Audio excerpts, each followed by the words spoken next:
Espere. Álvaro Uribe está reconociendo que la economía está progresando en la Colombia de Gustavo Petro. Las ventas de motos superarán las 800.000 unidades. Los intereses ya están a la baja, la inflación también. Parece que reconforta el consumo en este diciembre. Las bonanzas son contundentes. Una cosecha de café aproximadamente de 13 millones de sacos de buena calidad. Las lluvias y el sol fueron pródigos en su punto. El precio internacional alrededor de $3 la libra y la carga a más de 2 millones de pesos. Dinero que irradia toda la economía.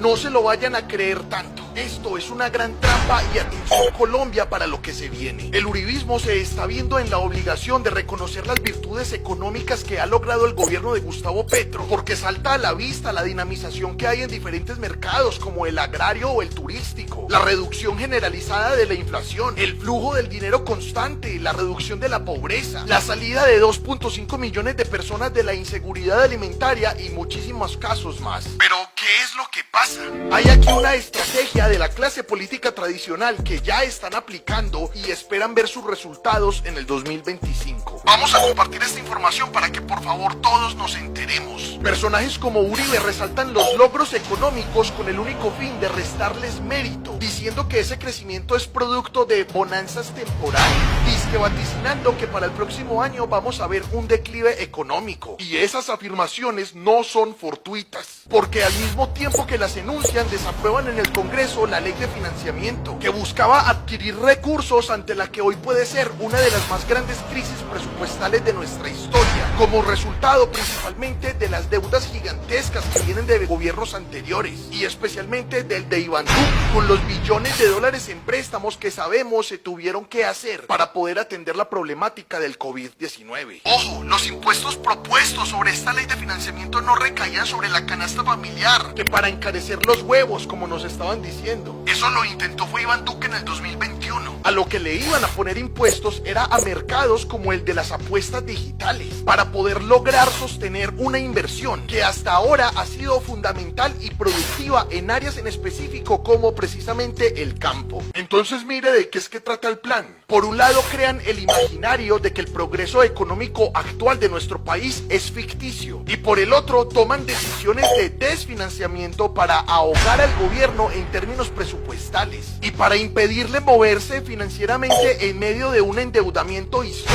que lo amarra de pies y manos y no le permite seguir invirtiendo en el agro, en el turismo, como lo ha hecho hasta ahora, para seguir viendo los grandes resultados que todavía se siguen entregando. El director en Derechos Humanos y Paz del Departamento Nacional de Planeación explica muy bien el tema en términos de deuda histórica que le han dejado al actual gobierno, negar la ley de financiamiento en el Congreso, al tiempo en que se ignora el endeudamiento multibillonario histórico, y al tiempo intentar también ocultar el crecimiento económico colombiano exitoso que reduce la pobreza y la inseguridad alimentaria. Es, ya sabemos, una jugada política más, con la que quieren no arruinar a Petro, eso ya no importa, sino arruinar y destruir al país mismo.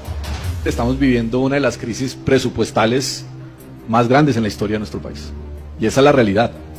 Compromisos adquiridos por vigencias futuras por gobiernos anteriores, 143 billones de pesos. Pagos del gobierno al Fondo de Estabilización del Precio de Combustibles, 50,9 billones de pesos.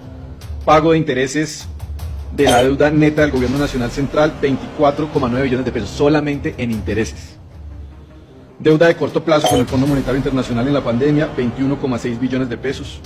Deudas al sistema de salud como resultado de la pandemia, 7,2 billones de pesos. Compensación de la opción tarifaria a empresas comercializadoras y distribuidoras de servicios públicos, 5,9 billones de pesos. Eso nos da un total de 254,2 billones de pesos.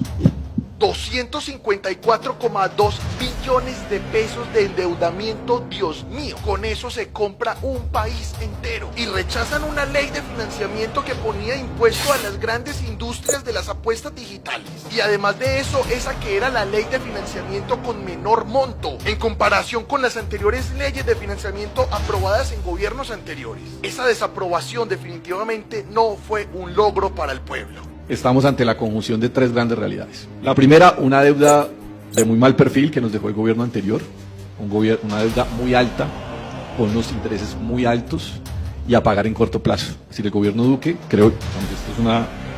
deliberadamente dejó endeudado a este gobierno. En segundo lugar, ustedes saben que buena parte de la estimación del presupuesto general de la nación se hizo sobre los cálculos de una reforma tributaria que ha recibido golpes muy importantes en la Corte Constitucional. Esto nos da una situación, insisto, muy difícil, una situación que obliga al gobierno nacional a presentar un presupuesto general de la República que, como ya lo dijo nuestro director de la Unidad de Gestión del Riesgo, no fue aprobado en el Congreso, va a salir por decreto. Y es un presupuesto general de la Nación que está atado en 11 billones de pesos a una ley de financiamiento que no quieren aprobar los partidos y los sectores de la oposición.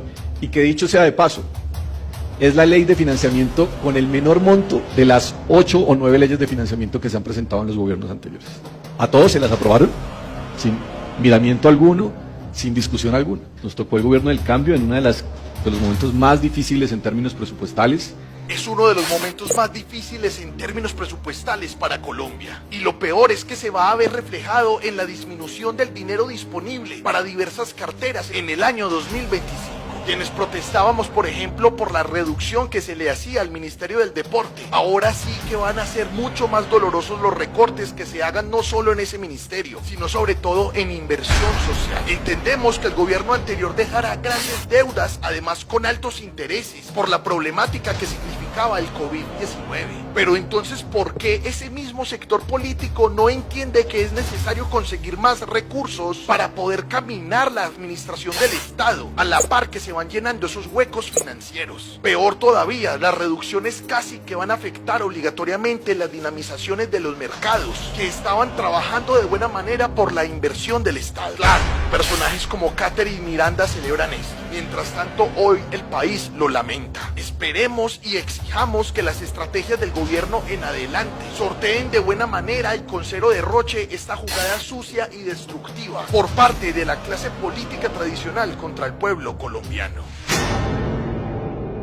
¿Qué opina de la estrategia que está realizando el uribismo para torpedear la economía colombiana, que a día de hoy sigue progresando constantemente? ¿Qué cree que debe realizarse para mejorar el tratamiento financiero del Estado en el 2025 y lograr menguar los efectos adversos que pueda causar esta crisis presupuestal? Dejen su opinión, su propuesta en un comentario de esta publicación para amenizar el debate. Ya saben que yo soy Hernán Muriel y les agradezco infinitamente su apoyo a la comunicación alternativa y a Cofradía para el Cambio.